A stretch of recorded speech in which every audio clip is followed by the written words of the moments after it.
আচ্ছা, ভয় মানে কি শুধুই অশরীরী উপস্থিতি, নাকি শরীর জুড়ে অদৃশ্য কীটের নীরব পদসঞ্চার, যার কারণ খুঁজে পায় না স্বাভাবিক বোধ বুদ্ধি? অপার্থিব অস্তিত্ব মানেই কি শুধু মৃত্যু পরবর্তী জগতের হিমেল হাতছানি, নাকি রোজকার এই চেনা পৃথিবী হঠাৎ বদলে যেতে পারে অচেনা কোনো ভুবনে, যেখানে রীতিনীতি মেলে না আমাদের পরিচিত জগতের সাথে? আপনাদের কাছে ভয়ের সংজ্ঞা কি? আচ্ছা, ভয়ের আরেক অর্থ কি অজানা নয়? কি মনে হয় আপনাদের?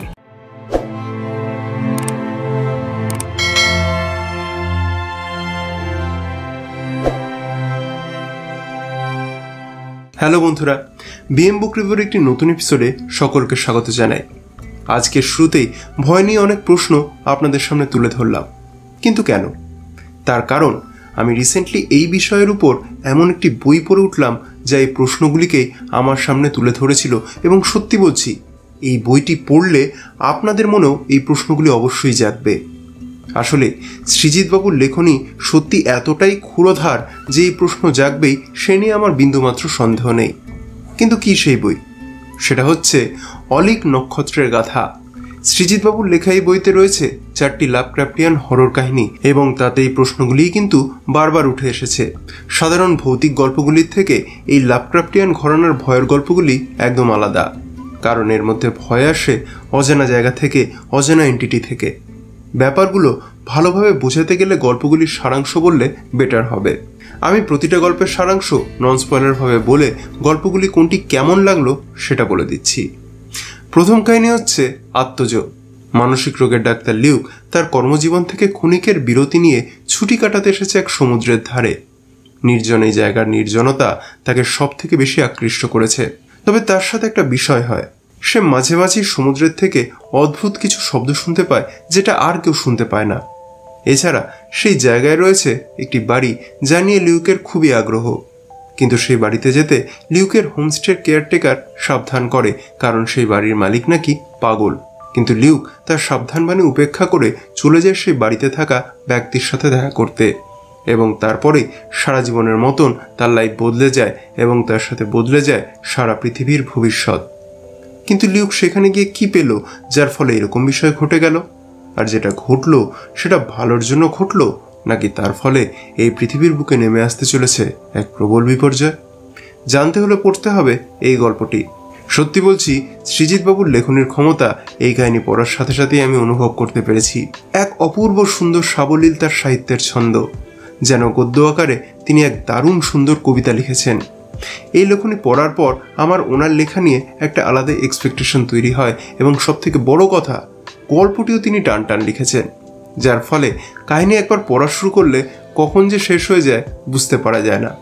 যেমন আছে গল্পের রহস্যময়তা, তেমনই আছে রোমান্টিসিজম, তেমনই রয়েছে ভয়াবহতা। একটা গল্পে এত কিছু পেয়ে যাব আমি ভাবতেই পারিনি। তাই আমার এই কাহিনী অসাধারণ লেগেছে, যার ফলে পরবর্তী কাহিনী পড়ার জন্য আমি উদ্গ্রীব হয়ে যাই। দ্বিতীয় কাহিনী হচ্ছে ইরাবানের পান্থশালা। একজন চিত্রকর নানান ধরনের ড্রয়িং করে তার জীবন ধারণ করত, কিন্তু তাতে তার অনেক ধার দেনা হয়ে যায়।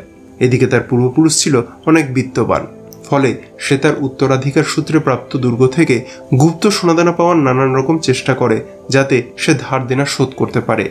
কিন্তু তার বদলে সে পায় তার পূর্বপুরুষদের লেখা কিছু পাতা, যা পড়ার ফলে সে প্রতিদিন রাত্রে দেখতে শুরু করে এক অদ্ভুত স্বপ্ন, যার মধ্যে দেখতে পায় এক প্রকাণ্ড দরজা।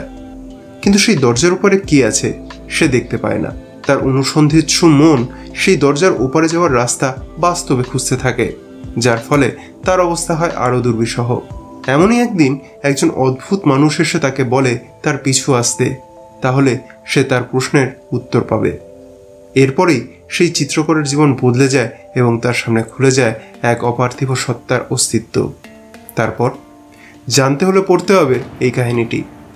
আগের কাহিনী পড়ার পর যে এক্সপেকটেশন লেখকের লেখনী নিয়ে তৈরি হয়ে গিয়েছিল আমার মনে, এই কাহিনী পড়ে সেই এক্সপেকটেশন ফুলফিল তো হলোই, উল্টে এক্সপেকটেশন আরও বেড়ে গেল আমার। এই কাহিনীতে লেখক সম্পূর্ণ একটি আলাদা জগতই তৈরি করেছেন, এবং তার এত সুন্দর করে বর্ণনা করেছেন যে আমি মুগ্ধ না হয়ে পারিনি।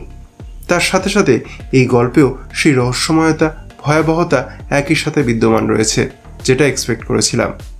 মোট কথা, এই কাহিনীটিও আমার প্রথম কাহিনীর মতন দুর্দান্ত লেগেছে। তৃতীয় কাহিনী হচ্ছে পৌত্তলিক। নীলাভ থাকে এমন একটি জায়গায় যেটা পৃথিবী থেকে অনেক দূরে। বিজ্ঞান তার অগ্রগতির কারণে অন্য গ্রহেও এখন বাসস্থান করতে পেরেছে, কিন্তু সেই গ্রহের ধরন ধারণ পৃথিবী থেকে অনেকটাই আলাদা। নীলাভ সেখানেই বড় হয়েছে এবং সে বর্তমানে সেখানে একটি সরকারি পদে কর্মরত। কিন্তু ব্যক্তিগত জীবনে সে বড় একাকী, কারণ তার স্ত্রীর মৃত্যুর পর সে নিজের ছোট মেয়েকে নিয়েই থাকে। কিন্তু হঠাৎ একদিন তার সেই মেয়েকেও সে আর খুঁজে পায় না। ফলে শুরু হয় এক বাবার তার হারিয়ে যাওয়া মেয়েকে খোঁজার অভিযান, যার শেষে এসে নীলাভর সামনে উন্মোচিত হয় এমন একটি সত্য যা তার জীবনকে বদলে দেয় সারা জীবনের জন্য। কিন্তু কি সেই সত্য? জানতে হলে পড়তে হবে এই কাহিনীটি। এই কাহিনী সংকলনের মধ্যে সব থেকে শকিং এবং হার্ট টাচিং কিন্তু ভৌতিক কাহিনী আমার এটাকেই মনে হয়েছে, কারণ এই কাহিনীতে যখন একের পর এক রিভিলেশন হয় তা আমার কাছে ছিল ভীষণ শকিং এবং এন্ডিংটাও জাস্ট মাইন্ড ব্লোয়িং লেগেছে। অর্থাৎ সৃজিতবাবু তার লেখনের মাধ্যমে একের পর এক ছক্কা হাঁকিয়েছেন এই বইতে, ফলে অটোমেটিক্যালি শেষ কাহিনী পড়ার জন্য মন কেমন করতে থাকে। চতুর্থ এবং শেষ কাহিনী হচ্ছে লালসা ও ল্যাভেন্ডার। স্বপ্নীল চক্রবর্তী নামক একজন প্রত্নতত্ত্ববিদ তার দুই সাথী ভেঙ্কটেশ এবং সীমাকুকে নিয়ে নাম না জানা এক অজ্ঞাত দ্বীপে যায় এক অদ্ভুত মৃত্যু রহস্য তদন্ত করতে। ঘটনা হচ্ছে, এর আগে যারাই সেই অজানা দ্বীপে গেছে কেউ বেঁচে ফিরে আসতে পারেনি, কিন্তু অদ্ভুতভাবে সেই দ্বীপে থাকা আদিবাসীরা কেউ মারা যায় না। তাহলে নতুন কেউ গেলে কেন মারা যাচ্ছে এবং কিভাবে মারা যাচ্ছে? সেই রহস্য তদন্ত করতে গিয়ে স্বপ্নীল জানতে পারে এমন একটা সত্যি যা সমগ্র পৃথিবীর জন্য হয়ে ওঠে বিপজ্জনক। কিন্তু কি সেই সত্যি? জানতে হলে পড়তে হবে এই কাহিনীটি। আগের 3টি লেখা পড়ার ফলে এই কাহিনীতে কি হতে চলেছে তা একটু হলেও আন্দাজ করা যায় ঠিকই, কিন্তু লেখকের লেখনির জন্য এই লেখাটিও পড়তে অসাধারণ লাগে এবং শেষে এসে পাওয়া যায় একটি দারুণ চমক। ফলে এই কাহিনীটিও আলটিমেটলি আমার দারুণ লেগেছে। এবারে নেগেটিভ পয়েন্টে যাওয়ার আগে বইটির প্রোডাকশন কোয়ালিটি নিয়ে একটু বলে নিতে চাই। অলিক নক্ষত্রের গাথা বইটি প্রকাশিত হয়েছে পলান্ন প্রকাশনী থেকে, যেটি সম্ভবত বইবন্ধু পাবলিকেশন অ্যাকোয়ার করে নিয়েছে। বইটির মুদ্রিত মূল্য 250 টাকা। বইটিতে পৃষ্ঠা সংখ্যা রয়েছে 178টি। এটি পেপারব্যাক বাইন্ডিংয়ে রয়েছে এবং এই ফ্ল্যাপ কভার বাইন্ডিং আমার বেশ ভালো লেগেছে। এই ধরনের বাইন্ডিং হলে পেপারব্যাকটি মুড়িয়ে নষ্ট হয়ে যাওয়ার সম্ভাবনা অনেকটা কমে যায়।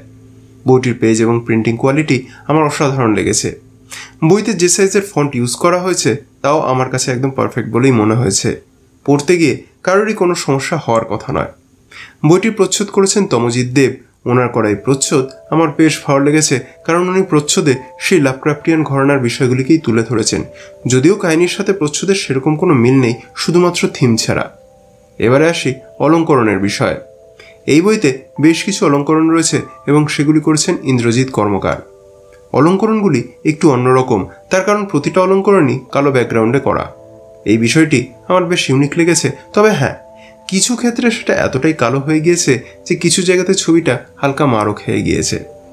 বইতে অল্প বিস্তর মুদ্রণ প্রমাদ নজরে এসেছে, কিন্তু তাতে পড়ার অনুভূতি একদমই নষ্ট হয় না। এবারে নেগেটিভ পয়েন্টে আসি। কিন্তু ঘটনা হচ্ছে, এই বইতে আমি কোনোরকম কোনো নেগেটিভ কিছু খুঁজেই পাইনি, তাই এই সেগমেন্টে আর বেকার সময় নষ্ট করছি না। এবার উপসংহারে আসা যাক। সৃজিতবাবুর লেখা যেহেতু আমার আগে পড়া ছিল না, তাই সেরকম কোনো এক্সপেকটেশন নিয়ে পড়তে শুরু করেছিলামও না আমি।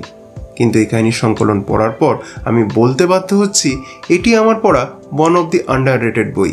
এই বই নিয়ে আলোচনা বা চর্চা যে লেভেলে হওয়া উচিত তার সিকিভাগও আমি দেখিনি, এবং নিজের উপর রাগ উঠছে এই ভেবে যে এই বইটি আমার কেনা ছিল মোস্ট প্রবাবলি গত বছর, কিন্তু এতদিন আমি জেমকে ফেলে রেখেছিলাম। এরকম কাহিনীর সংকলন বাদ দিয়ে আমি অনেক সাধারণ ভৌতিক কাহিনীর সংকলন পড়ে সময় নষ্ট করেছি। সিরিয়াসলি নিজের উপর রাগই উঠছে। উফ, সৃজিতবাবু, আপনি যা লিখেছেন লিটারালি হ্যাটস অফ জানাই। বাংলায় পড়া লাভক্রাফটিয়ান জনরার one of the best horror story collection বললে অত্যুক্তি করা হবে না। আর হ্যাঁ, হরর শুনে যারা এই জনরাটা পছন্দ করেন না তারা পিছিয়ে গেলে বলবো একটা অসাধারণ পাঠ অনুভূতি থেকে বঞ্চিত হবেন, কারণ গদ্যের আকারে যে সাহিত্য সৃজিতবাবু রচনা করেছেন তা অসাধারণ বললেও কম বলা হবে।